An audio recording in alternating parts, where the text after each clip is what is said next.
Welcome to RPG Reanimators, a podcast for GMs where we dissect horror scenarios and campaigns and offer our experiences and advice to reanimate them at the table. I'm Lex. I'm Nathan. I'm Holly. I'm Alex. In this episode, we are continuing our deep dive dissection of Impossible Landscapes written by Dennis Detwiller for Delta Green. If you're starting here and haven't already listened to our previous episodes covering this campaign, once again, we strongly recommend starting from the prologue and working your way through these episodes as a series, lest you risk deep confusion about references to past episodes, as this chapter in particular is very interrelated to the previous chapter, and also may have some confusion about certain things that we discuss, such as a new person being an author, or things of that nature. If you would like a by-the-book summary and primer for this section, Bud's RPG Review has several wonderful videos that we will link in the show notes of this episode. Now, without further delay, let's continue our dissection. In this episode, we will be covering the core chapter of Like a Map Made of Skin, the looming threat of Static Protocol, and the agent's scheduled stay at the Hotel Broadlebin. Actually, I'm going to say that I lied, because we are going to start with the tail end of Volume of Secret Faces. Assuming people's agents have escaped the Dorchester and have woken up somewhere in the quote-unquote real world, they're going to be very disoriented and then soon receive an invitation by the Clockwork Child. Using this to open our discussion for the agents re-entering and interacting with the real world. Do you all have any thoughts or advice on wrapping up volume and then leading into map here before we begin our full overview of the actual chapter? I mean, usually starting this chapter, you should take a second to, breathe and think about what just happened. It's very likely that after the chase, people pop out, they're going to go temporarily insane, they're going to lose their shit, they're going to run out of the immediate safe house that they're in. That seems like a given. It seems like every time I run, someone's just like, I gotta get out of here.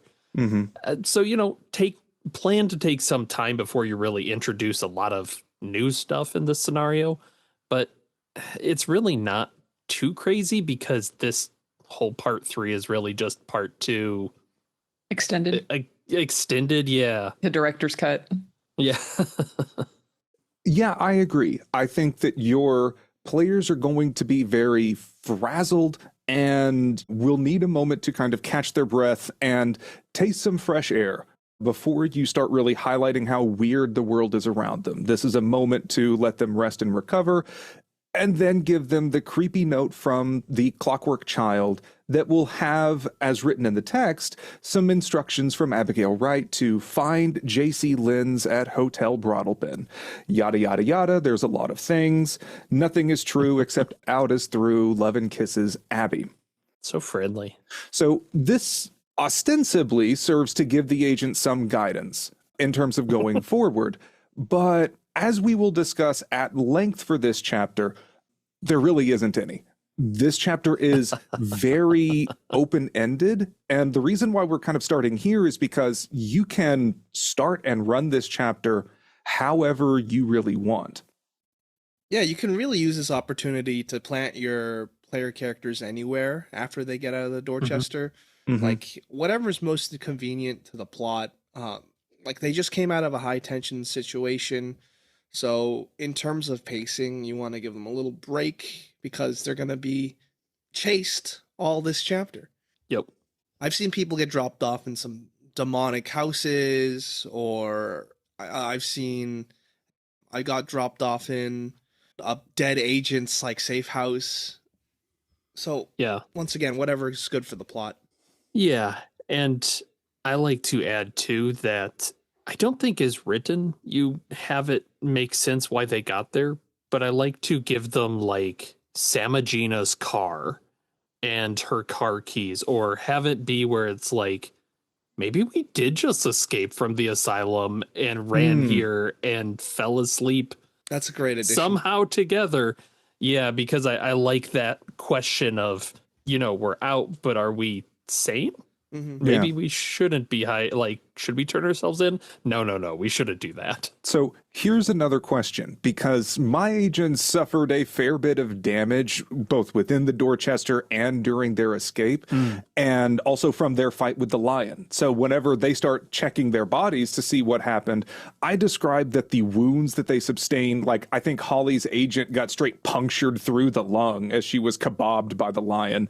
And so it looked like the wound it was an ugly scar, as if it healed just by you staying in one place and not actually receiving any medical attention. Is there any environmental storytelling that you could give here to try and either emphasize that maybe you were in a hospital, the agents all wake up wearing hospital smocks that they were in the Dorchester, or emphasizing that maybe the Dorchester was just a dream that they didn't quite wake up from? If the story is that they attacked people at Dorchester, you could have people wounded, clothes bloodied. You could even have, to tie in with being healed mechanically, you can even have those smocks used as rags to stop bleeding or to cover wounds. Yeah. So you don't remember using this smock to stop this bleeding, but once you unravel it out, it's the Dorchester outfit. And that's a real needle drop moment as well.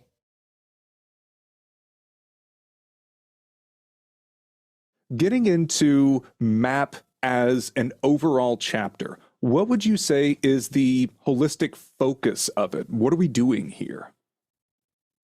It's just survival, right? Like you're just a desperate run and survival against what's going on. And you're like, your world is kind of collapsing in on you at that point. Like everything is, I remember, the one thing I posit, or not the one thing, but one of the biggest things that I positively say about this entire campaign is I think it's really the only campaign where I, as the player, felt what my character was feeling, this deep paranoia of like, who can I trust?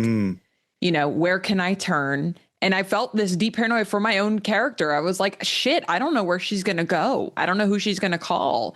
And that should be how it feels. Like you can trust no one but your fellow agents who are with you on this crazy ass ride, because it is completely enveloped your entire life.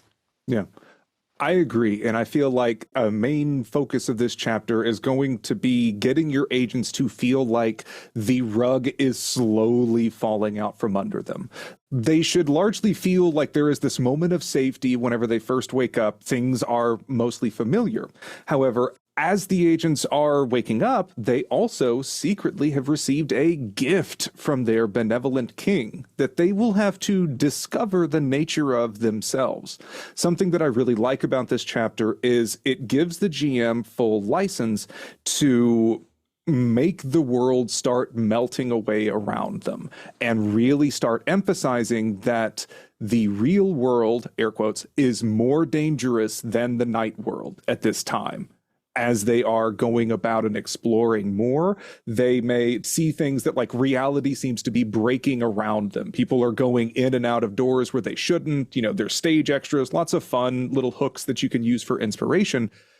And also, they are going to be hunted by Delta Green at this point. I recommend starting slow and then ramping it up until they are on the receiving end of a nationwide manhunt. And they really don't have a choice but to try and dive into the night world for safety. Right. Things are really coming to a head in the mundane world here, right? So, like Lex said, agents are developing supernatural gifts, and they're being attacked and have the possibility of being attacked in broad daylight. So, definitely. Yeah, and I've had success too where instead of having it be a slow build, right, is they awaken the house, they have a moment or two to regroup, and that's when they start hearing the helicopters overhead and realize they've been tracked here through wherever, and they just have to get the hell out of town, right? And then let it, die down a little bit, but that's a good way to make players go, hey, maybe I shouldn't go home immediately and drag my family into this. Maybe.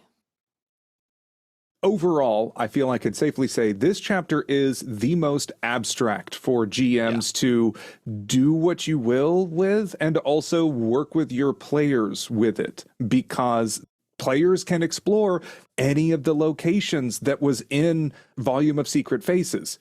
Be ready to flip back and forth through the book. One of my critiques of this chapter is I really feel like the Trivolino Mall encounter should have been here, because it's entirely easy for your agents to slip into the Dorchester, realize, oh shit, and then try to get back to Delta Green for safety. That's when you really have kind of everything hit the fan for them.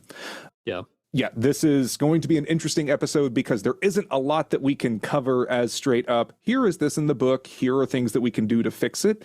I just want to jump in. I actually think that's an interesting from a scenario writing perspective. That makes chapter 3 more successful than chapter 4 in my mind, because it does all allow... of the chapters are more successful than 4. Yeah. But this chapter is really about adapting to what your players did before, right? So it's less about like saying this is going to happen, that's going to happen, because how could you possibly know what the players are going to do? They're insane. In real life, in the game, they're all completely insane. Like, I had one group just run off to a national forest. That's not going to be in the book. So chapter 3, you just got to be ready to kind of jump around with whatever they're doing. Yeah. And so while you were doing that, it's really helpful to keep certain key vibes and themes in mind for chapter 3, things that we might like to call beating hearts. Overall, what would you say are some beating hearts and key themes that you would really advocate GMs to bear in mind when running this for their players? I think it's all about the manhunt, really. I think that's really what this truly is. They should feel chased. They should feel hunted. And, it's an interesting switch of dynamics if your players have played other DG scenarios where there are manhunts, but, you're on the opposite end of it. You are the target. Yeah, it's really hard to disappear, I think, is one of the fun things of that manhunt, right? You get to play around with a little bit of that, like, real world knowledge where you start saying things like, you using your credit card? Where are you getting the money for this? Where are you getting new clothes? Lets them play with that little kind of spy aspect to it a little bit. Yeah. That's, you don't always get to play with that, and it's fun. Right. So you have this like motif of being chased because you're being chased from everyone. You're being chased from the authorities. You're being chased by Delta Green. And in addition, you're being chased by the supernatural. Yeah. And I think that's where, to Holly's earlier point, paranoia is a key theme that I want to bear in mind in this, because it starts as paranoia and this world of safety is not as secure as we thought that it was. And then it turns into panic. It turns into fleeing from this chase. And it becomes a flight for survival, let's say. It's almost like reading The King in Yellow makes you paranoid and see danger all around you. Huh.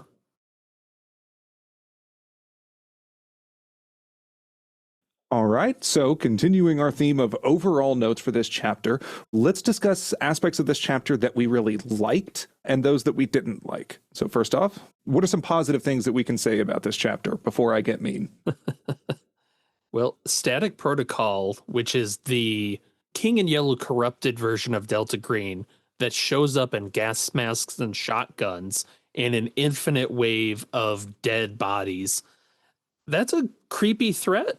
And you can really make hay out of a threat that the agents think that they can just shoot and solve, and then have the person they just shot walk in the door and start blowing away with a shotgun. It's scary. It really feels hopeless. Yeah, I really like in this scene, in this chapter, you can put in some really great chase scenes from Static, from the authorities, from Delta Green. Also, a good opportunity for like small skirmishes and conflicts. One positive thing I can say about this chapter is I think that it has lots of great inspiration for plot hooks and things that GMs can use to their fancy or just to try to drop in on players. I am very much like slow burn horror is my middle name. It's all hyphenated. And so I really liked all of the suggestions for just strange things that they may come across. Like they talk to the cashier to try to rent a room for the night, and then they crawl under the cabinet, and that's how they leave. And it's just those like small moments of the world breaking around the agents. I had an idea for at some point the agents are driving down the highway, and I'm going to describe they pass the same billboard, the same red truck, the same copse of trees, and I'm going to keep making those notes until the players themselves start to feel paranoid, be like, is this one of those repeating tracks behind me? And then they need to roll drive auto because they're swerving all over the road and they're panic. Like, break the world around them. I have tons of fun with that. Yeah, we'll get into it a little bit at the end of this, but I like the hotel as a moment before the there's a lot of not action. Part of this chapter. Damn it, but I'm going to talk about it. It is an exeunt, but I do like this is like a required. Yeah, it's structured very nicely as like you have a lot of danger, and then you get a moment of peace, which I think is a smart way to let you reset before the finale. Yeah. And on Alex's note, let's transition from there into things we didn't like about this chapter, like how the brothel bin is an exeunt, which makes it sound like it's some non-essential extra thing when it's the main fucking place they have to go. It's I don't understand why. Well, to jump on that, you're told you have to go to the brothel bin. Everything is pointing you, go to the brothel bin. And you're like, great. I know I have to go to the fucking brothel bin. And the scenario's been telling me the whole goddamn time it doesn't exist. And I have no idea how to get there. What the fuck do you want me to do? Yeah. A strong thing that I will say GMs are going to need to keep in mind for this, and something I don't really like about this chapter, is that it does not give a lot of inspiration for guidance or carrots that your agents can chase to try and accomplish their goals. Like Nathan was saying earlier, the agents may just have to kind of go out and explore or do something in order to get there. So either you're going to have to keep the heat on them so they don't even have time to think about how to actually find the brothel bin because they're just running for their lives until you shuttle them in there. If you do want them to try to search for it, there is no guidance is given. And that can be frustrating because your players will feel lost and pressured with no clear North Star. And yeah, it's something that can be a struggle if you're not careful. Yeah, it's just a railroad forcing them into the brothel bin. And it's like, I would like to discuss options for how the players can trigger static protocol themselves. Absolutely. Instead of just going around and standing and going, what do I do? What do I do now? Yeah, I think this is a good chapter if they haven't picked up, and why would they have at this point, that the people that find brothel bin are those running from something. That is something that I've had a lot of trouble getting people to understand, and I think is kind of that key element you need for this, right? Is players need to realize that the reason they haven't been able to find the brothel bin is that they're not really in danger the same way that most people running there are. So if they can understand that, that also lets you get past the railroad of then they can do something really stupid and get a chase started after them. Like, say, bring a gun into the middle of a street and just start shooting in the air or something, and they start getting swarmed and they kick off the static chase. Just something that gives them a hint of an action they can do. Yeah. Something that gives them control. Yeah. Yes. Yeah. Agency. And at least a goal to strive for. Right. Because if they feel aimless and pressured, they're just going to feel frustrated because you, the GM, are not giving them any clear signal for something to do. And Nathan, you just gave me a really fun idea for that I might want to bring up later, but I'll mention it now before I forget, is, we mentioned in the night floors how in my conception, the different residents of the McAllister were at varying levels of kind of ascension by using some form of art to pierce the veil into the night world in Carcosa and kind of move upstairs, big air quotes there. In the same way that as the agent's corruption increases, they go from interacting with Abraham as an invisible dog to being able to see him.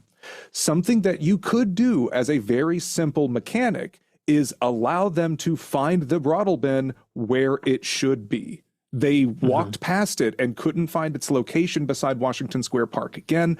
This will allow them to play a game of cat and mouse with Delta Green and federal law enforcement, trying to get from Massachusetts back to New York City to find the brothel bin manually.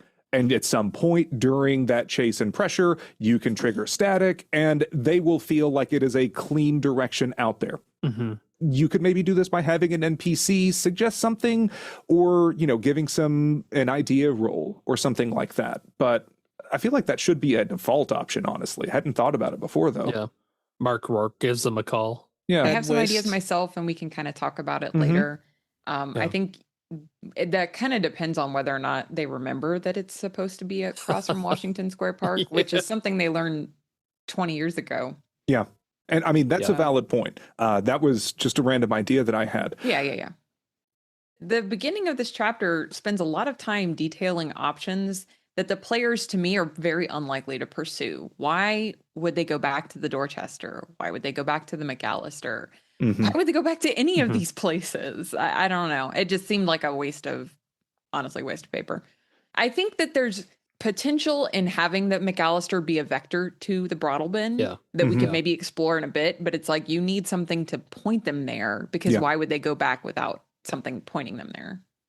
And to be like really picky, if they go back to the McAllister, would you guys feel like it would be shortchanging the players if they just left, had some weird encounter, and were at the hotel? Like, do we really have to have the static chase, or is that just a fun, like, key scene? I do not think the static chase is actually necessary. I think that it serves as another aggressive bottleneck, just like the players had experienced with getting them into the Dorchester at night, and can feel too heavy-handed. That it can be cool if you have an opportunity to do it, or if you just have an opportunity to show static as a threat that can pop out of any door. You don't have to have that scripted scene as written. Just, again, work with your players and try to come up with something that is at least engaging and exciting. I feel like it is mostly essential for the players to perceive this place is not safe anymore. Yeah. And then they will not try to be getting out. They know for a fact they have to keep trying to punch through. I personally think it's fine. It just needs a little tweaking and work for it to really shine. Like anything. Yeah, I think it's going to come down to GM style, right? Like Alex, we know is a very big fan of like pulp and violence and things like that, and like high octane energy. And that's not a dig on you, Alex. Those are fun, and I can see you doing that, like wanting that static protocol. Whereas Lex is more, you know, the slow burn horror, the psychological horror. I could see Lex being like, I don't need that. So it's going to come down to what the GM wants. And so I feel like we've talked about the chapter overall, and it's going to be kind of difficult to go step by step because, as you all noted earlier, agents can go anywhere. So this is where the book starts to get a little sloppy, I will say, and the GM is just going to have to keep flipping back and forth because the agents can do whatever, or they can go completely off script, so to speak.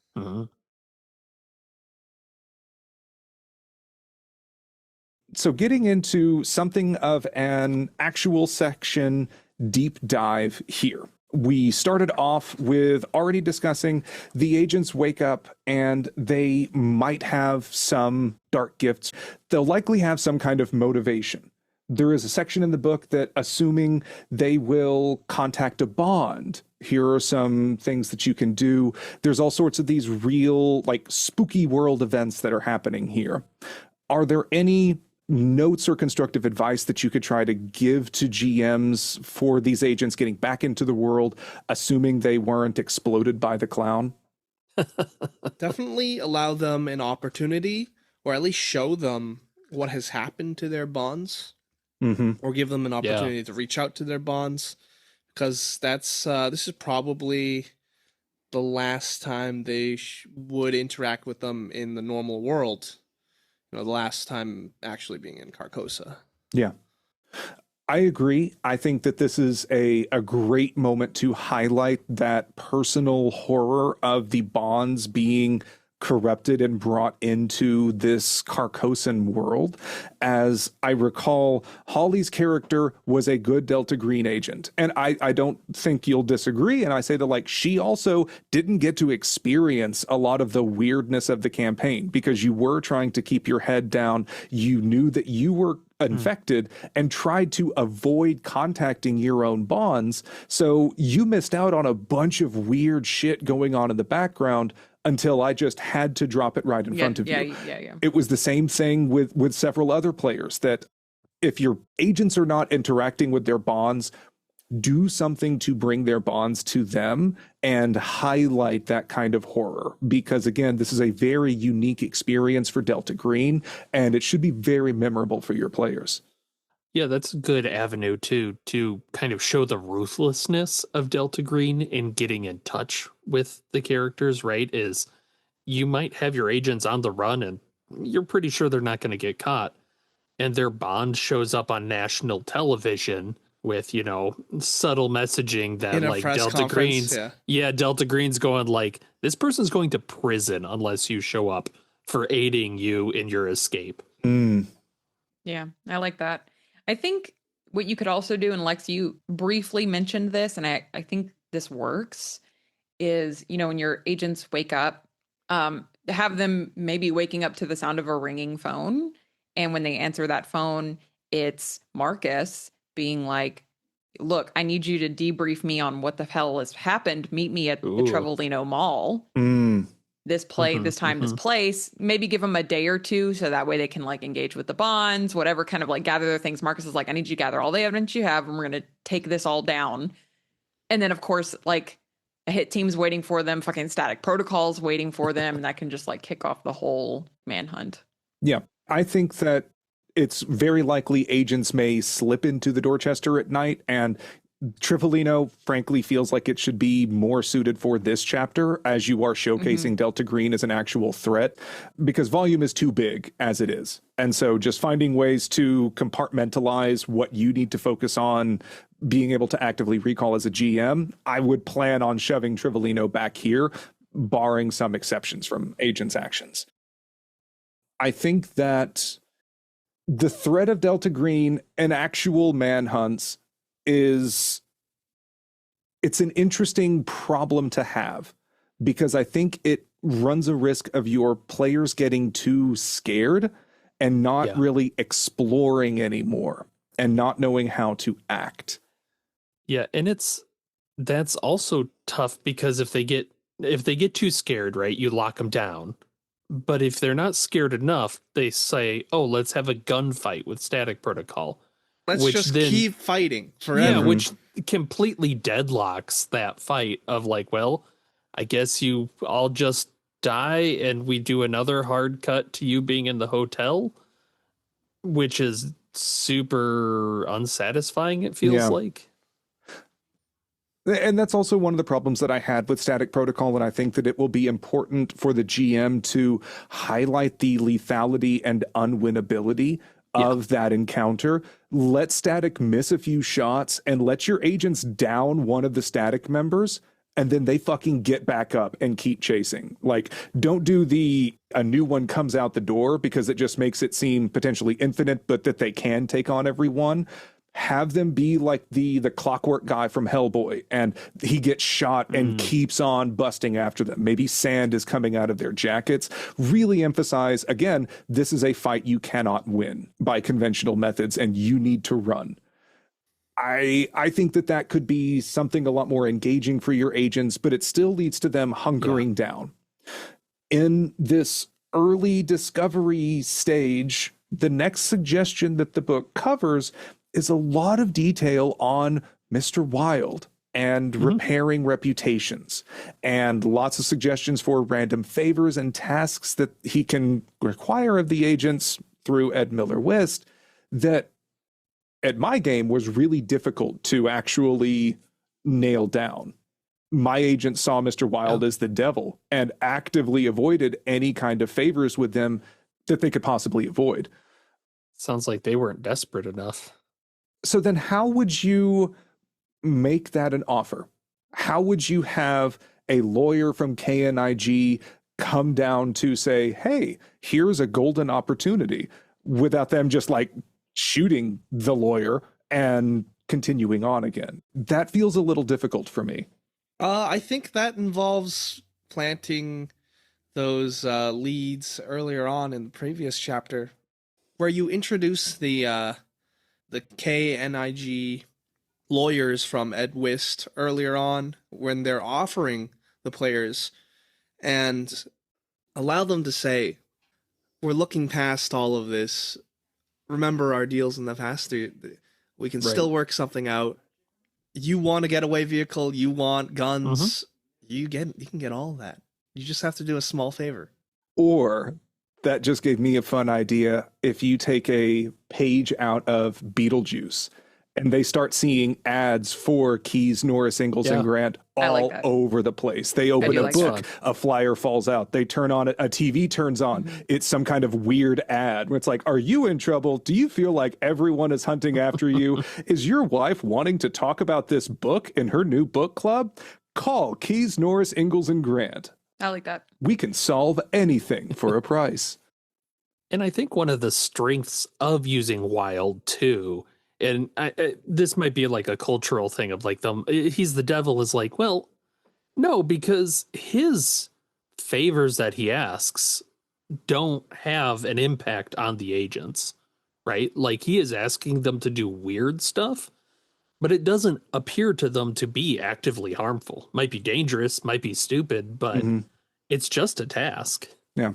And something that I can't remember if I mentioned it last episode, but I had planned that if the agents did die by the clown popping them, that whenever they all woke up at the end, the agents who succeeded would wake up, and then a few seconds later, the agents who were popped would wake up. And essentially to them, they would have stayed in the Dorchester for months longer and gone through another full cycle of talking with Wilde, talking with Bale, and then escaping the clown. But as a result, they owed Wilde another favor. And I would just emphasize that to the patient or to the agent.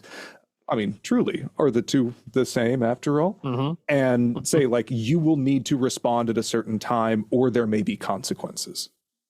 Yeah, I like that, using Wild as a kind of entrance for that, that agent into this. That works well for a new agent. Like if you wanted to do a full replacement, when we played, we had somebody that got popped. So when they came back, one of their friends was Wild, and Wild was the one that got them into this. So that kind of short-circuited and helped get that idea of like, hey, maybe we could reach out to him for help. They're involved. Now, was that person maybe the restructured, put together bits of the popped agent? Yes, but that's something they can find out later at the party. Yeah, and I think that, if your players are too cautious about contacting KNIG, you can just be blunt with them and say, like, we know you're trying to get to that hotel. We know you're trying to find Abby. And it's like, let us help you, Yeah. And Holly, that is a perfect segue into the next section I wanted to talk about. How can we give the agents clues into how to find the brothel bin? That this is a time that they could try to do something to get to the brothel bin.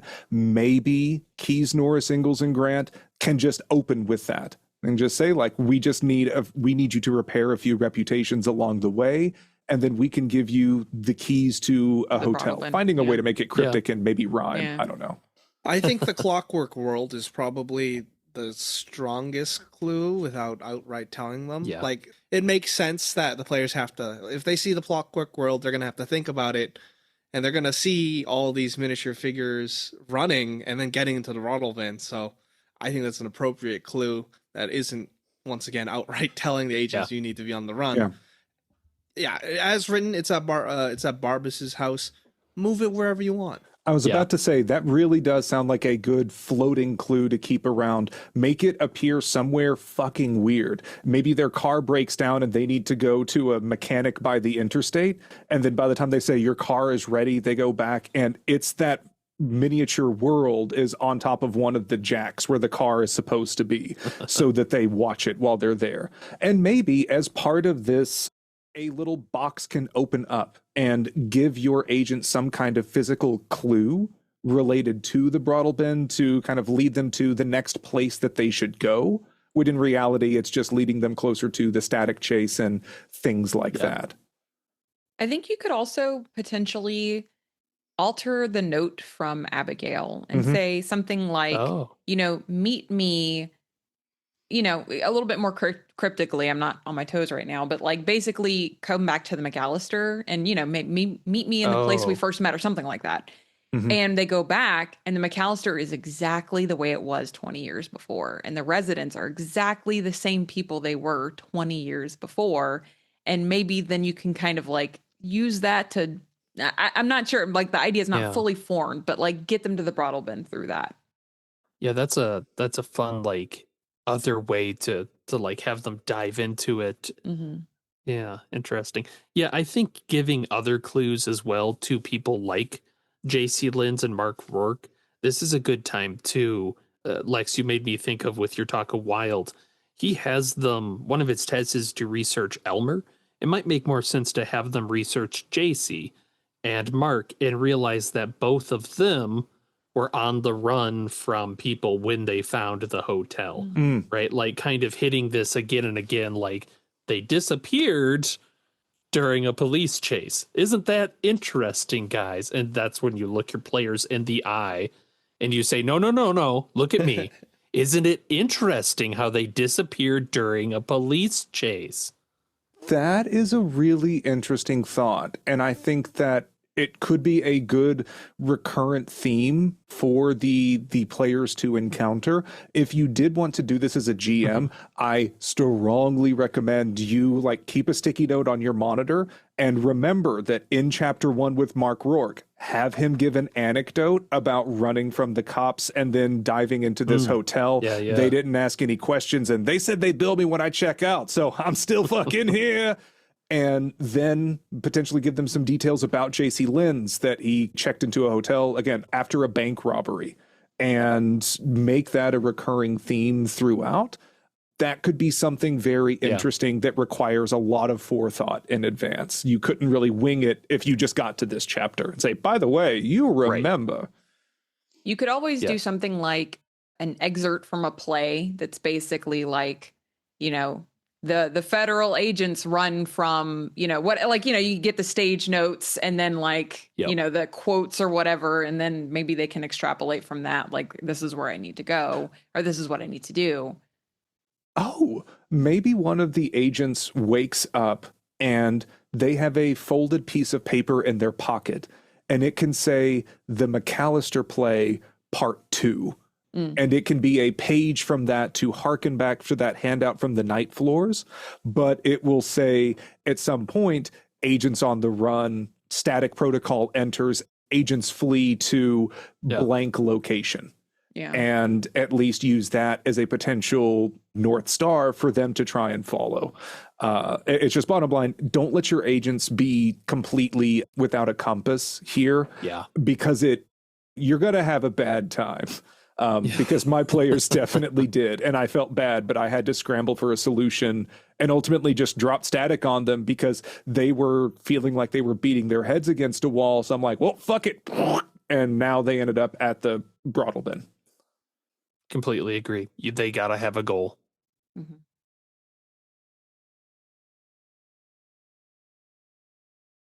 And so, assuming you are going to drop static on them, the campaign itself assumes that static will be showing up to give them a Glasgow smile and cut them up and stab them, shoot them and everything before they eventually just try to, like, I don't know. Is there a gaming term I can use for they just like storm in and try to gank them? Rush? No. Blitz? Is it a blitz? Rush in. Yeah, before they just try to blitz the agents into oblivion. So how would you focus on teasing static in this moment of the chapter? How quickly do you introduce them? How strongly do you introduce them? And then how would we try to do that final chase scene in a thrilling, intense way? Well, the way I personally paced it is during day one, where they have a bit of a break, they start seeing people at their peripheries, or let's say following them, or chasing other people. And then maybe they might encounter one, and then two, and then 4, 8, 16, Yeah. until they just gotta like run. Yeah, I like that a lot, Alex. It's easy if you can show them absolutely nuking someone like Ian DeCraig, where they like nuke him and then maybe rip a bottle out of his corpse and drag it away. That gives them the clue that static is dangerous and around. And hopefully this isn't the first time it's showed up in the campaign. Yeah. Like, you've teased it at least a little before. Nathan, I'm trying to remember if you were the one who gave me the idea to have a member of Static being a scarecrow in the middle of the field. So as the agents are driving, they're passing a field of corn, and they see the scarecrow is this figure in a black trench coat with a gas mask, and the head turns to follow their car as they drive past. I like it. Weird fucking quick scene to showcase something very bad is happening, and maybe have those manifestations get closer in proximity each time. I feel like, this would have to be something you consider before you start the campaign. I just feel like static could have been, signposted a little bit better, like in previous chapters. I'm not sure. I thought you were going to say static could have been an email. Static could have been an email. No, just so maybe there are just things that you can drop into earlier chapters. Maybe the McAllister chapter when they're still like learning about what's going on, that just really hints at what the hell these guys are. Yeah, don't skip those. Like, treat them as a little bit more required manifestations, you're thinking? Mm-hmm. That and kind of an expansion of it. We didn't mention this in the previous chapter discussions, but this campaign suffers from a very common arc dream issue that they make information too goddamn difficult to find as written. And in the case of this, I think Operation Bristol and stuff around previous static cleanups is terribly interesting. And because they competently covered their tracks, unless the players are thinking at the level of private investigators or federal agents, it's really hard for them to find that information. So try to find ways to seed mission reports that they pick up in places that they definitely shouldn't. Or I tried to be very liberal in giving information to one of my players, and I'm like, it's more about the absence of information that tells you this was a government cover-up. And that's why there are no records of Chicago for this time. Yeah, or you could go the other route and maybe a Lynchian route and give them dreams. So the player who I've observed to have the most ties to static due to their behavior, they would get reoccurring dreams of like them waking up in the car, like in the back seat, and there's two people in gas masks and trench coats like turning around and they're saying, "Are you ready, kid?" And then they just like ram that vehicle straight into the theater where they're playing Song Before Travel, and they start shooting everyone, but everyone looks like monsters. And I'd have this recurring dream over and over again with the motif of "Are you ready, kid?" And then once again, that squealing of tires and smashing into the wall. And then, but slowly, those monsters started to look like people. So that's how you can show and not tell this background information that no one can really find out any other way. I really like that a lot, especially if you make the last one an environmental cue that maybe they're walking and there's a movie billboard or something that, like, I imagine they're walking beside a movie theater, and on the placard where it has the movie titles, they just read, "Are you ready, kid?" The door smashes open, static chases after them. Oh, that's so good. I like that. Yeah, something I've seen Greenbox Gaming do as a postscript to the campaign that actually I think would work well here is take a couple sessions out and have a like little side game of them being static protocol. And not to spoil too much for Greenbox Gaming, not a lot of people make it out, and it's pretty bad. And that was a really good way to show off, like, yeah, static protocol is messed up. You introduce that, like, faction of, like, okay, they're here, they're going to kill any king in yellowish stuff, but they're also us, kind of, that I think might work really well as, like, a kind of a meta thing, right? Their agents may not know, but the players would. I like that a lot, especially in the last chapter. I really recommended to make Ophelia Seatree's house be an intermission that you could do as a one shot for your players. If maybe you're one player down and just need something to run for a week or two, playing through Operation Bristol could be a really good one shot that you can emphasize a lot of bloody combat. They're getting constantly bum rushed by people who peeled the skin off of their faces, attacking them with knives and broken glass, screaming, "Take off your mask." And like, they will end up dying at some point, or maybe they escape, or you just describe them continually running, and that's where it ends, that their journey doesn't actually stop. And that can give your players some setting and world information without bending over backwards too much to give the agents that information. That way your players at least aren't confused.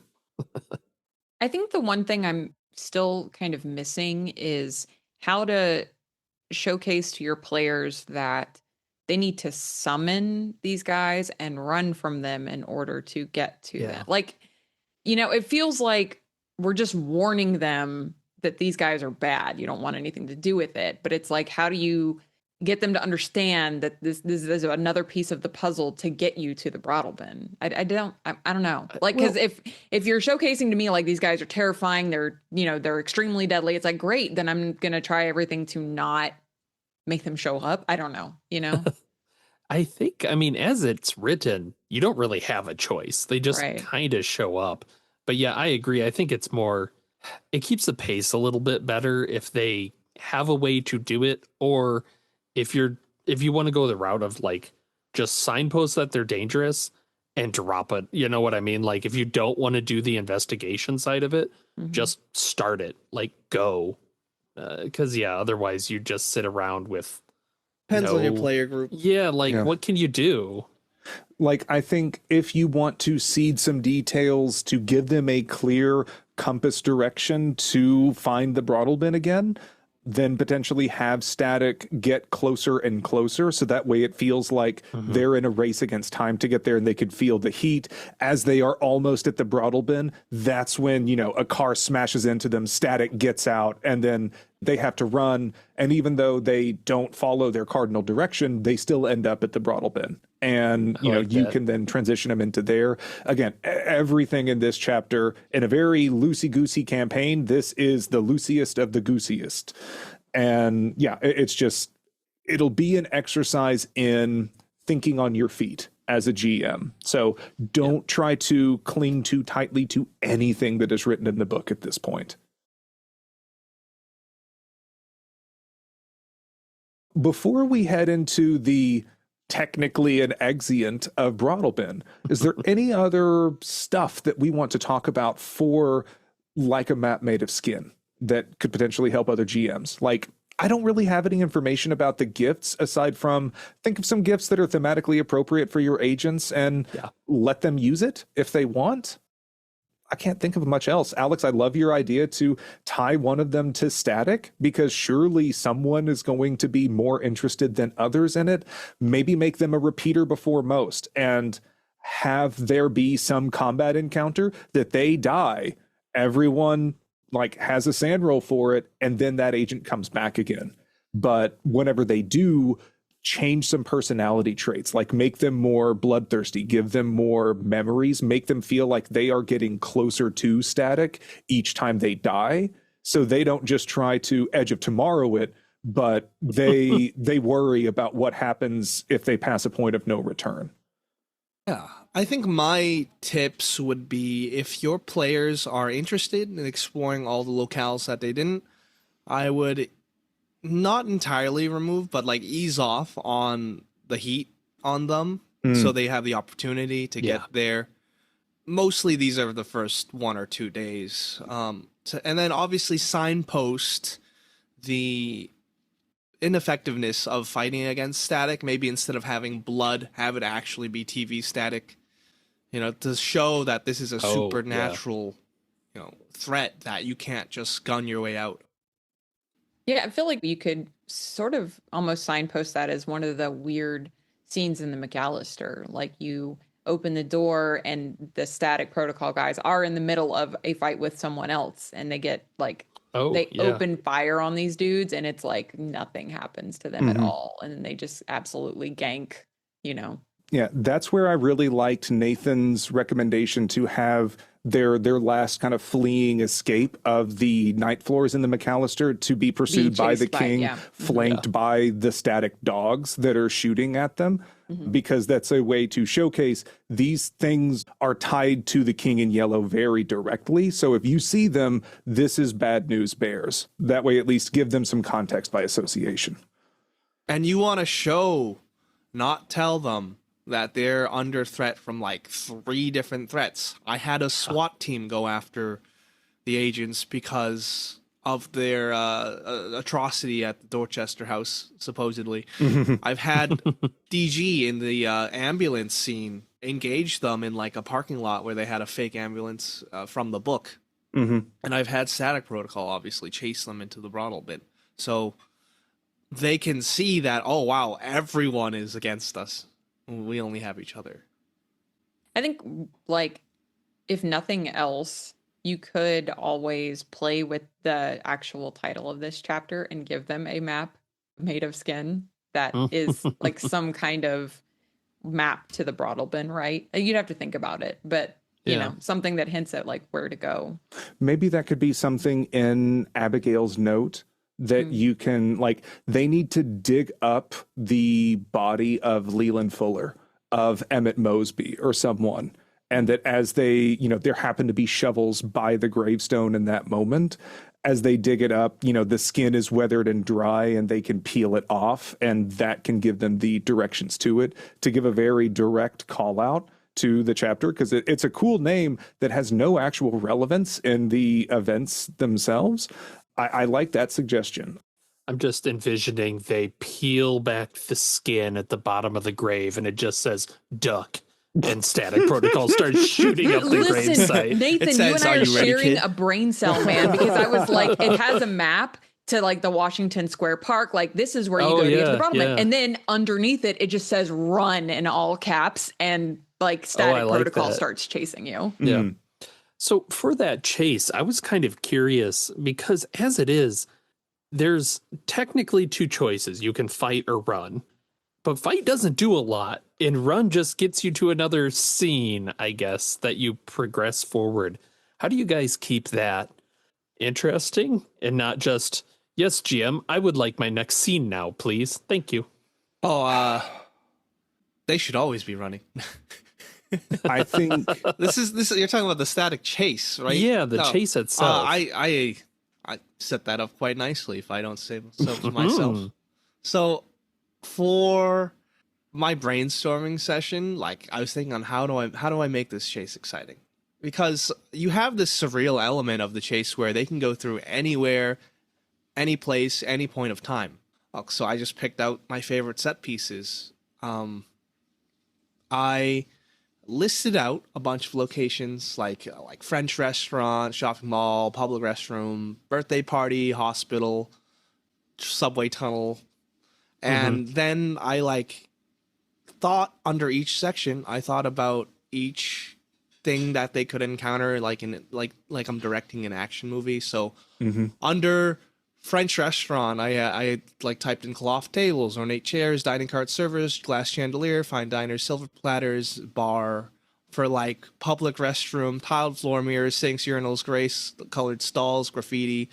You just have to think about all these objects and imagine what they would look like if they were under shotgun fire or getting ran over, obstacles for your players. And that's how you can have varied set pieces. Yeah, I love that. And we'll also give another shout out to our episode on chases, because I strongly advocate for this strategy in terms of mapping out something that can be thrilling, intense for your players in advance, that will save you a lot of brain power in terms of having to come up with these locations on the fly. That will naturally slow you down while you're GMing.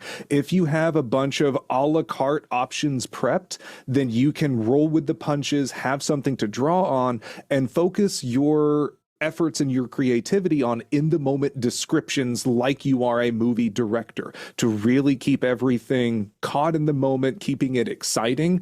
And then whenever you may be running out of bullet points, you switch it to something else. You find one aspect of the environment that you can highlight, that maybe they're running through the French restaurant and they can see Ian DeCraig is there with Adrienne Darabondi on his arm, and they're like, whoa, as they run past them. And then the only door that's open is the bathroom, where they hear a and they run into it, and it's a dirty New York City subway bathroom. They run out into a crowded subway, and getting through all of this stuff, it's really difficult to be that creative on the fly. Give yourself time to mull on it when you have the brain power, and then make your players think that you're coming up with it on the fly, because then that's the fun of GMing. So you're telling me you don't use the 7 events in the order that they're suggested in the chapter? I'm going to break with tradition and say no in this case. I don't follow the book exactly to a T. That's crazy, man. It's almost like you're in charge and not the book. And this is your world. Yeah, I think you'll have more impact if it's actually a relevant location to the agents, as opposed to just a deep cut or, you know, a reference to something that the agents probably don't care that deeply about. One other way that Like a Map Made of Skin may bleed over into Volume of Secret Faces is the encounter group entry in Volume is really interesting, and also pretty unlikely for your agents to just take a stop by and discover it while they are investigating the Dorchester house and everything in there. So while they are back in the real world in Map, it can be a really interesting opportunity for you to drop encounter group in, maybe as a way to give them some extra information. Have any of y'all done that? Do you have any idea for how you could try and make it happen? Yeah, so I dropped encounter group in this section because they did have that like 1 day period where no one was after them yet. So they wanted to follow up on the lead.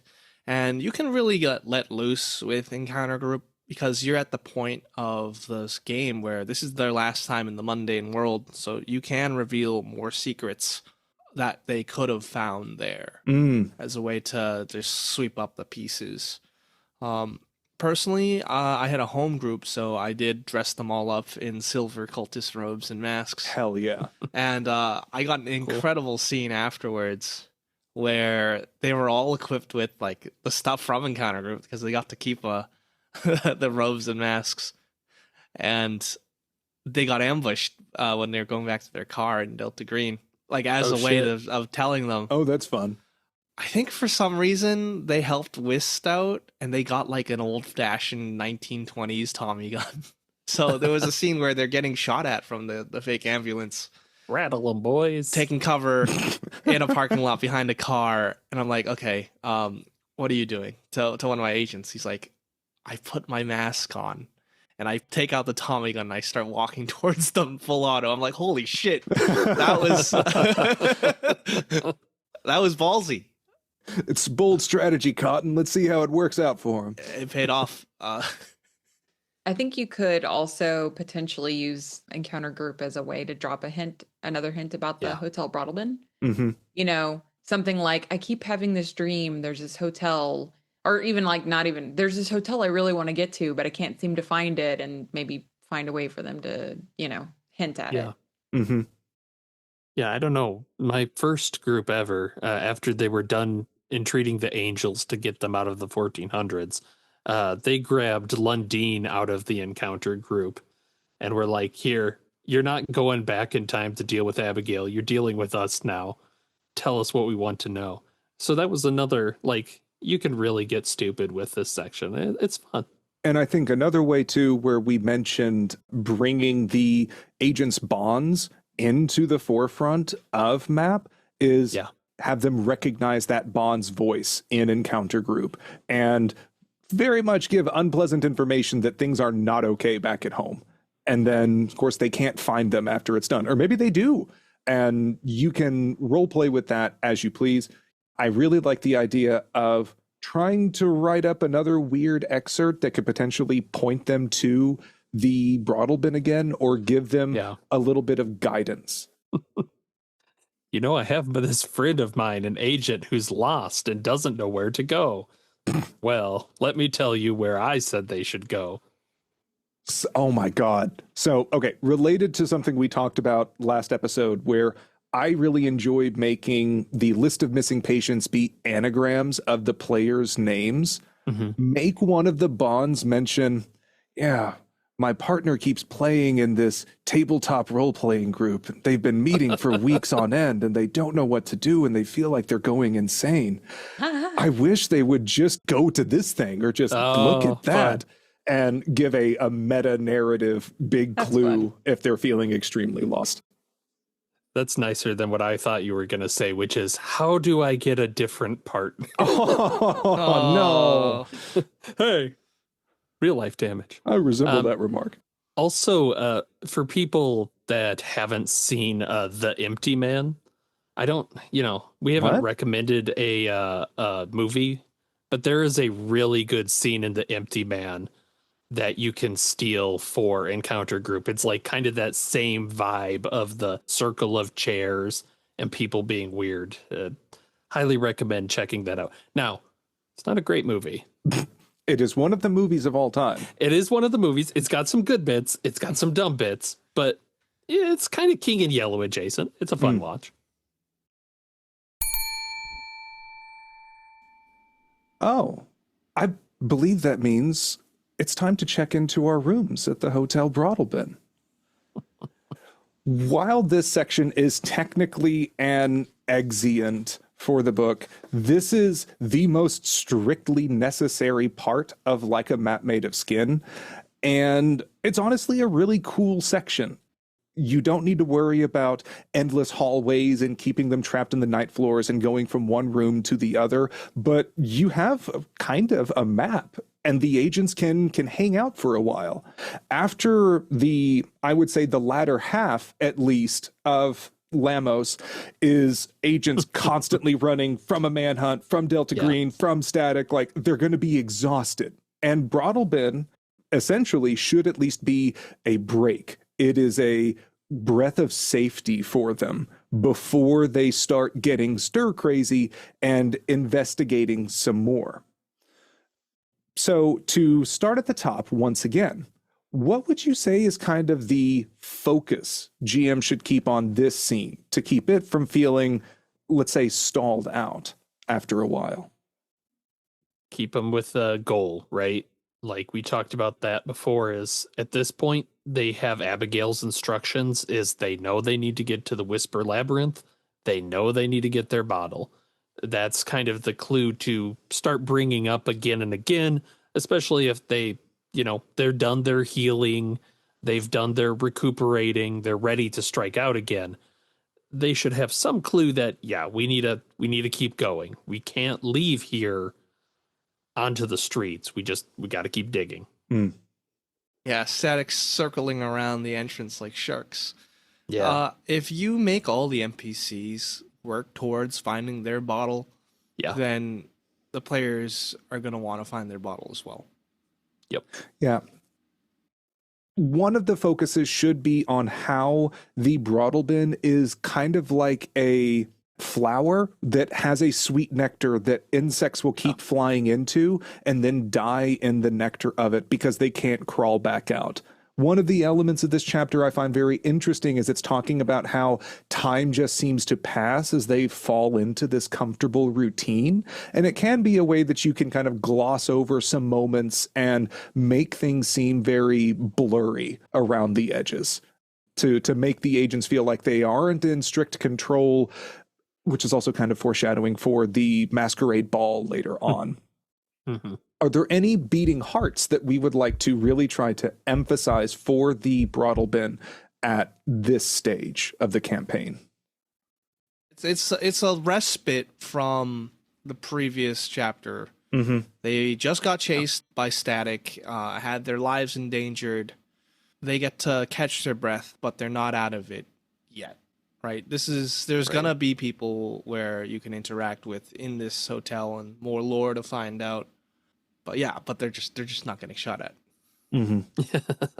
So it's good in terms of like the roller coaster type pacing, where you have high tense scenes intertwined with low intensity scenes. Yeah, I agree. I think the beating heart for this is exactly that moment of peace that your agents are probably already kind of keyed towards not wanting to stay there long, but the place makes it pretty immediately abundant that it's like, okay, you realize you've spent 5 weeks here and you don't like, you just kind of snap out of it and go like, oh my God, I was supposed to be shooting that guy. I should do something. Yeah, that kind of feeling of being stuck is an interesting one. Fortunately, most of us by this point should know well what that's like living through COVID, and time just seems to pass in a blink and also at a crawl.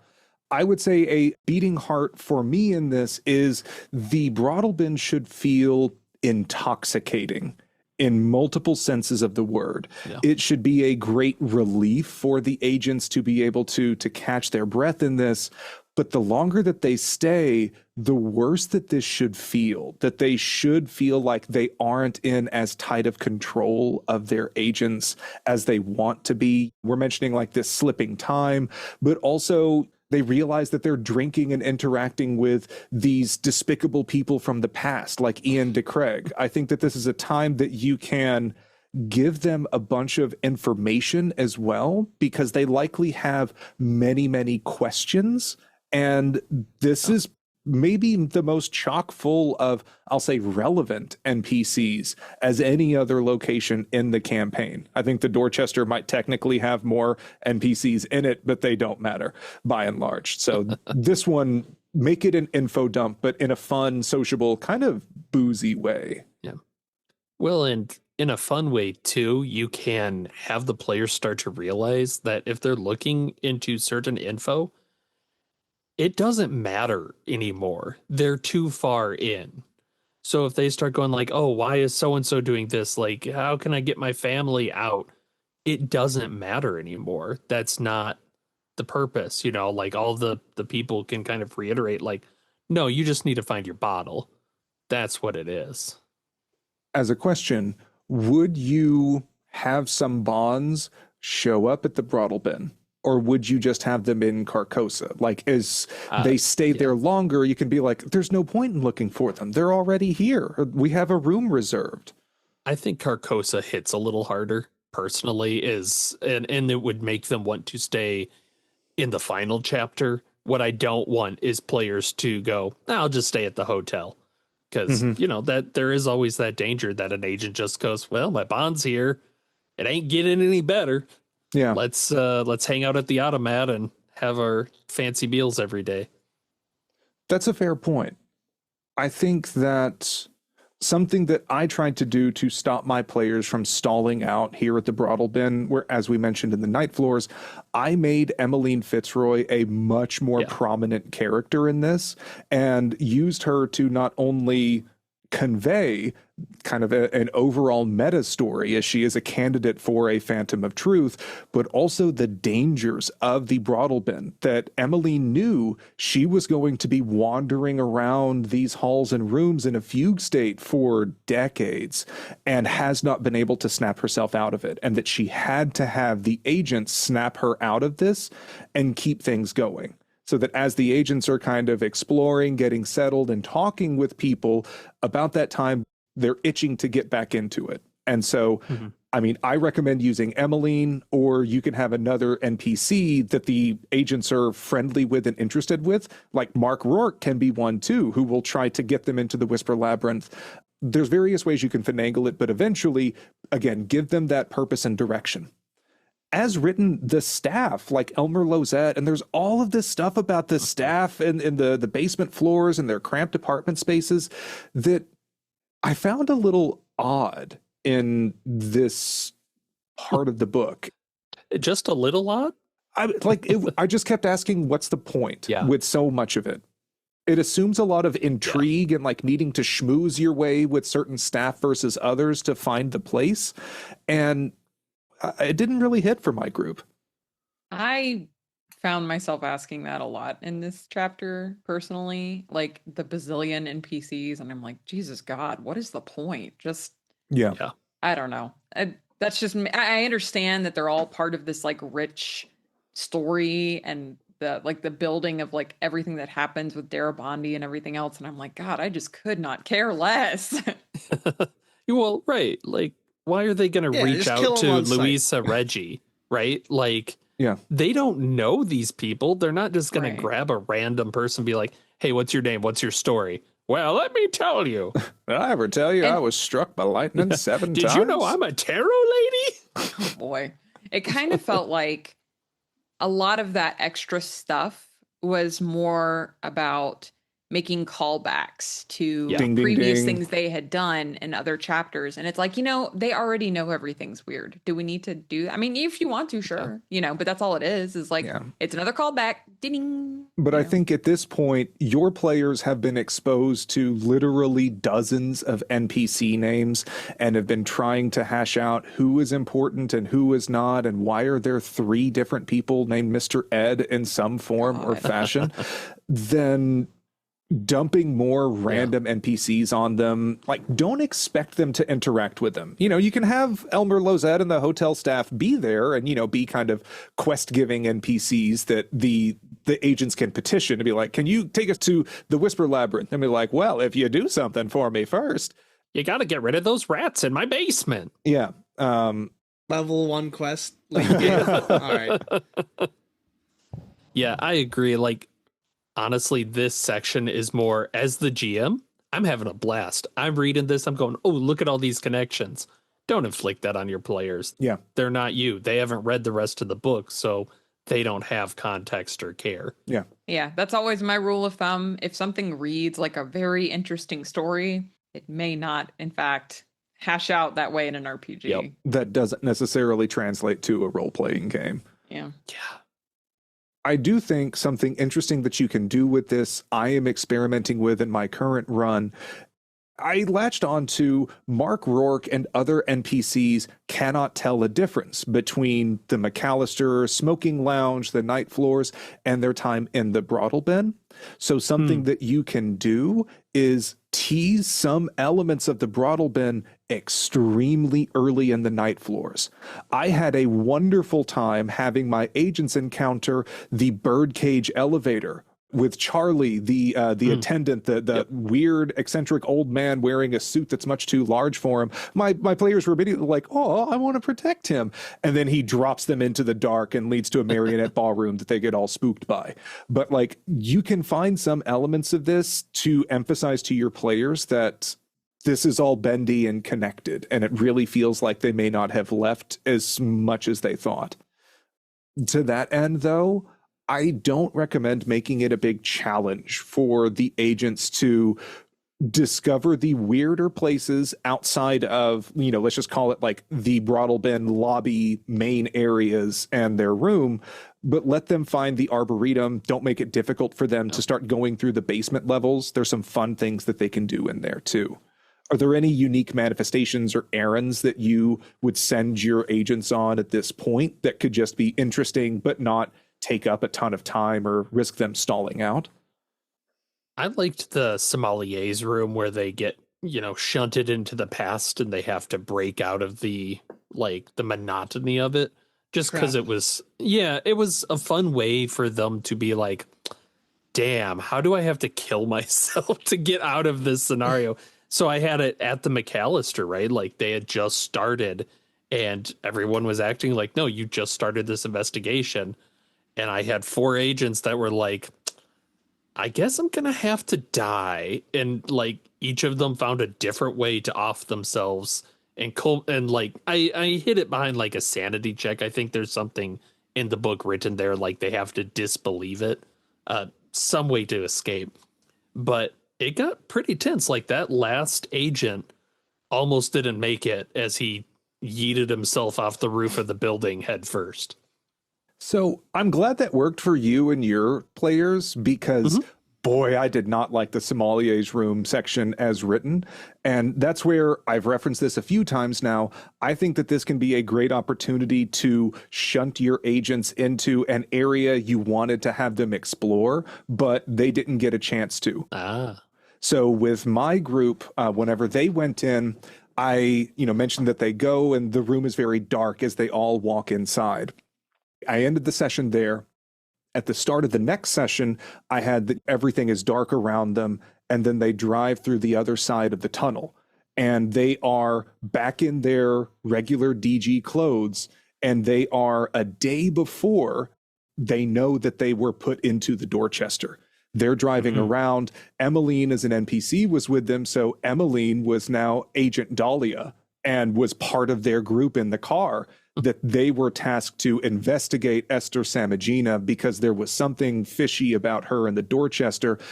They had reason to believe that there was some MacGuffin that they needed to retrieve from her home. Okay. As they drive around the cul-de-sac, I mentioned that some of the houses feel like they're just staged and prop boarded up, that there's a lady walking her dog just in a circle all around, or someone's riding the bike without touching the pedals. And again, Holly, playing a good DG agent, immediately took this narrative hook, line, and sinker and was just like, okay, well, this is what we need to do.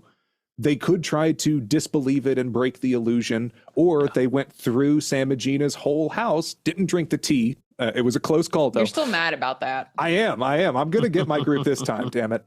And so they went through all of Samogina's house, and they found Henry's tape recorder because I made audio handouts of his sections from the book. You did a great job. Thank you. I was really proud of them and I wanted to show them to you, honestly. So I had that be kind of the MacGuffin that they needed to find. They duked it out with Esther, burned the building down. As they jumped out into blackness, they woke back up in the sommelier's room.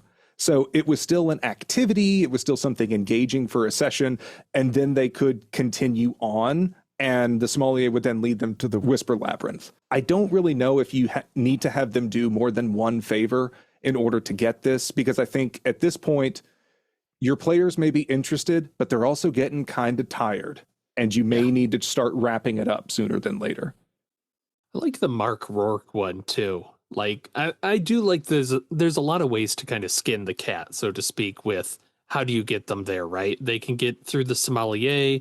I like, Mark Rourke can come in and direct them with his little mining hat.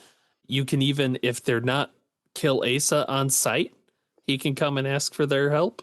But I suspect most of your agents will just kill him on site.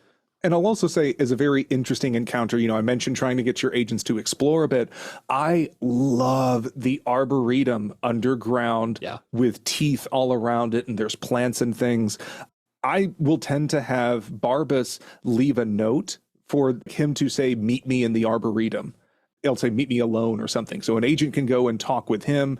Maybe others are interacting with Rourke or something, because that is such an interesting scene that potentially if they try to attack Barbas, you can have the glass crack, you have the teeth raining down on them, like that scene in Lord of the Rings, except that was skulls, but who's keeping track here? And interesting moment. May not lead them to the Whisper Labyrinth, but again, opportunity for an info dump and a cool set piece to keep your players engaged and entertained.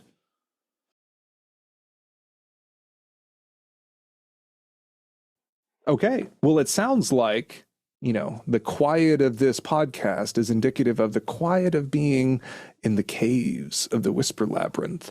As eventually, some way, somehow, somewhen, the agents will make their ways into the Whisper Labyrinth. Can I say Whisper Labyrinth again? Whisper Labyrinth. Whisper Labyrinth. Now, Whisper Labyrinth.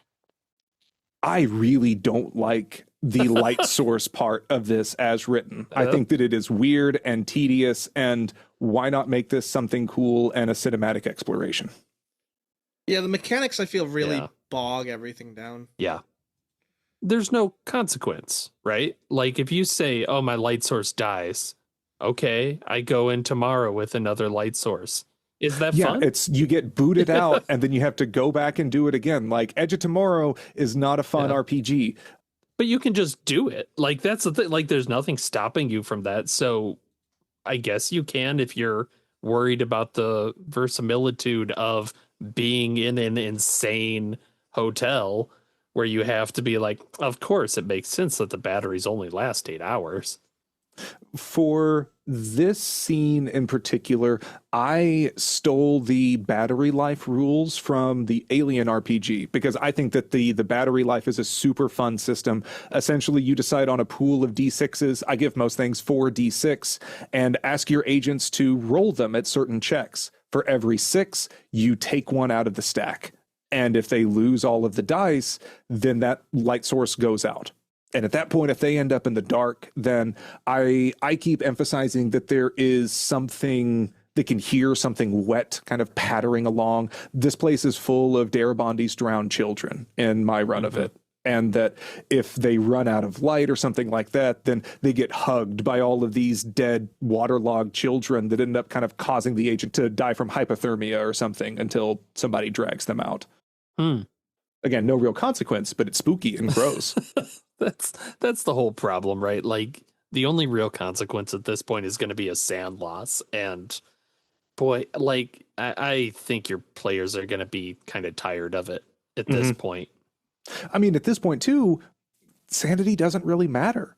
It has lost its relevance as a resource to tap, unless you want to make accessing certain things sand related.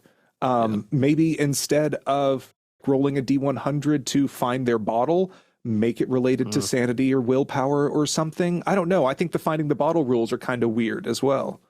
They're not very interesting. Yeah. Like, again, it goes back to the, what are you going to get? Like, what's the cost, right? Yeah. Is it's just sanity. So at some point, just be like, yeah, you find the bottle. Like, you're just going to sit here, wait till someone rolls a crit? Come on. I thought you were going to say, what are we doing here?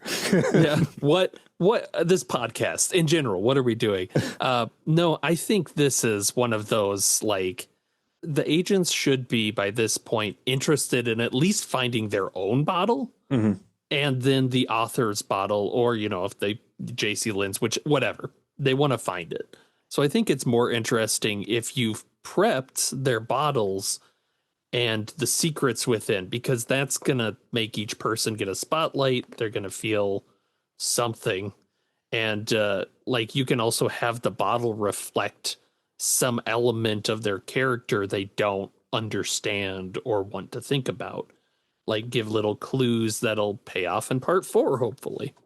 So I have a question. How would you generate the bottle secrets for each PC? I tried to think of the thing that would hurt them the most and then put cool. that in the bottle. Or, you know what I mean? Or if it's something that I want them to, you know, stay in Carcosa, it might give them a false hope of like, oh yeah, your family's here. You know what I mean? Like some secret that either is really gonna make them feel bad, or no, just feel bad and make them want to stay. Welcome home. Yeah.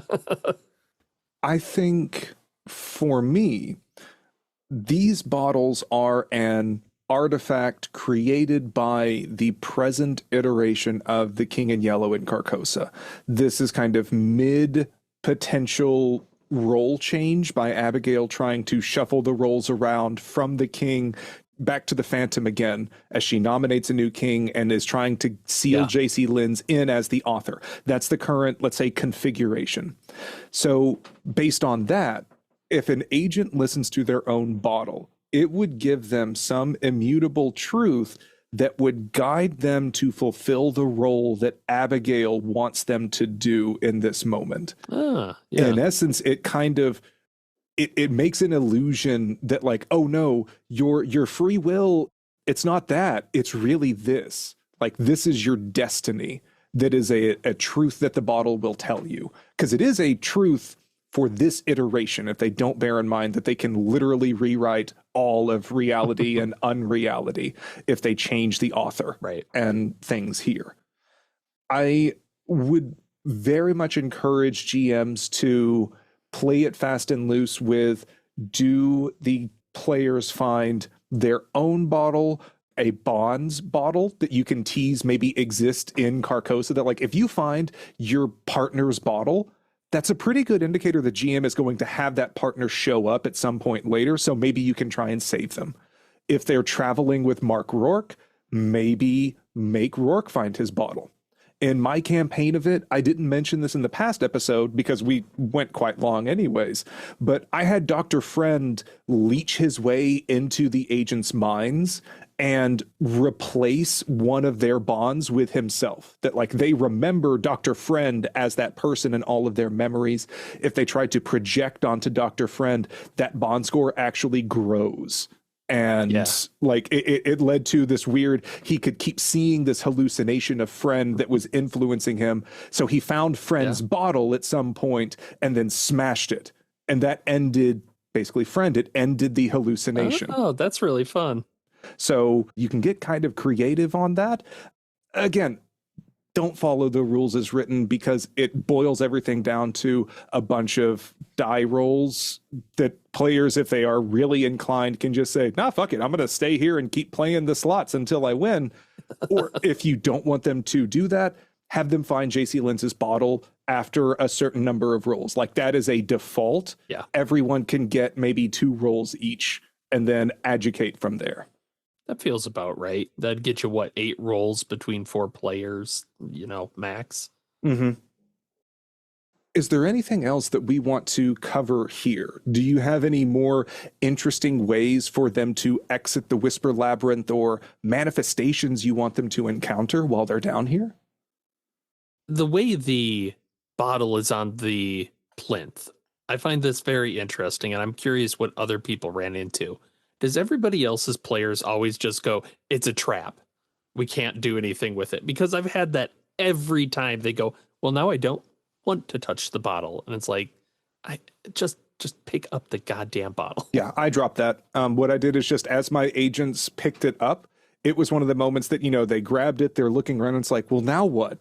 And then they hear stone grinding against stone. And as the shelf that JC's bottle was on reclines back, these carved shelves start resembling stair steps, and then they walk up them and into the gray skies of Carcosa. Nice. And that was their exit of the Whisper Labyrinth for my campaign. Yeah, I think, Alex, for the one I ran for you, I had the bottle be in the midst of like a lot of these golden children. And if I recall correctly, they lost their shit when someone picked up the bottle and started chasing the agents. So you get a little bit of a callback and kept things moving because, I didn't want the group to just get the bottle and sit there on their hands. Yeah. I don't like the tentacle monster as written because it's more of a callback to falling asleep in the missing room and going in the vent, which is super unlikely to happen to begin with. So I really like having Ace's dead children be in this Whisper Labyrinth because it's gross and weird, like dead waterlogged kids climbing on the ceiling up above you and dropping down on you. No one wants to stay in there. It's a great way to pressure your agents to run away. If you want to do something interesting, maybe have them find Ace's bottle and decide if they want to smash it. Then describe who you find drowning children in a room here, that the drowning room is here in the Whisper Labyrinth and someone else is doing just that role. Yeah. You can do all kinds of stuff to spicy manifestations to bring in here. Somebody's got to drown these kids. If it's not going to be Asa, it's got to be somebody else. If you want something done, do it yourself. Yeah, I agree. And the labyrinth is a fun way to kind of give that like interstellar moment where they're like looking out of a bookshelf at themselves or Abigail or something. And, they're slamming on it and being like, Abigail, no, don't read the book. And she's, getting her bookmarks out. That's a fun one. That's a great moment. I think at one point I had them discover a sliver of light and they come back across that crack in the walls of the night floors. That's a very early manifestation they can encounter. So a fun callback they can do there. I also just had a random thought that Melonia and the gold bugs are supposed to be growing here because that's just kind of mentioned in the night floors and dropped. Fucking tell your players to munch on some bugs. Like, use the gold bugs or Melonia as a way to get them high and see an epiphany that can guide them to the brothel bin. Yeah, yeah. Like I don't know. I still don't understand. I don't understand that shit. That's the consequence now of running out of light, is a bug just flies down your throat.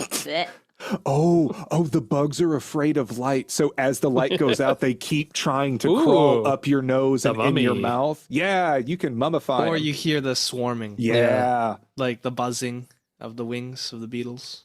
Yeah, I like that a lot.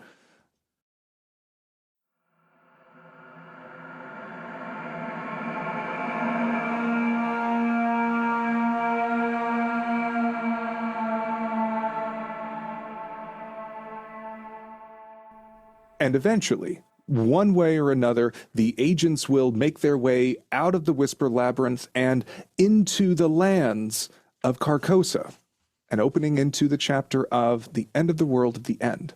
So, this brings our third chapter discussion of Impossible Landscapes to a close. In the next episode, we'll discuss the impossible landscapes awaiting the agents on the other side of the Whisper Labyrinth, and what roles they will take in the masquerade at the end of the world of the end.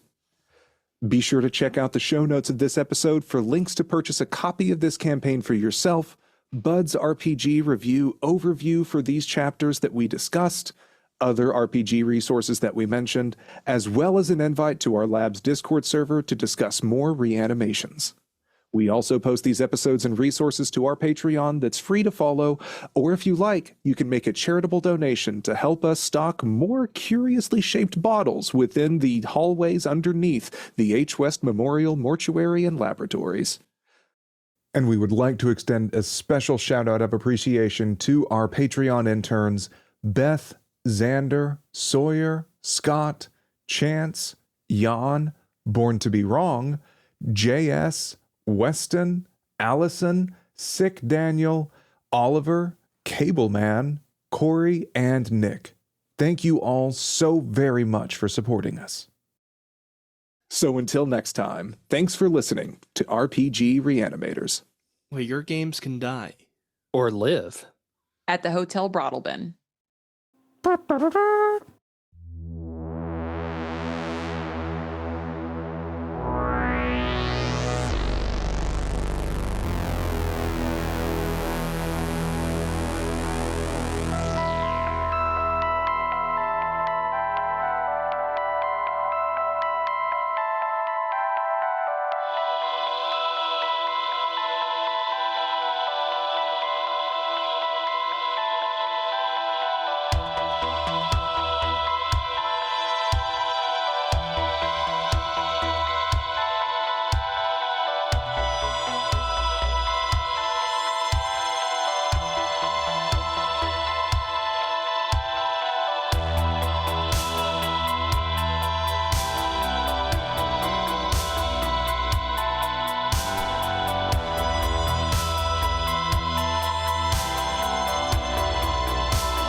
They brought the kid in when I was the attending.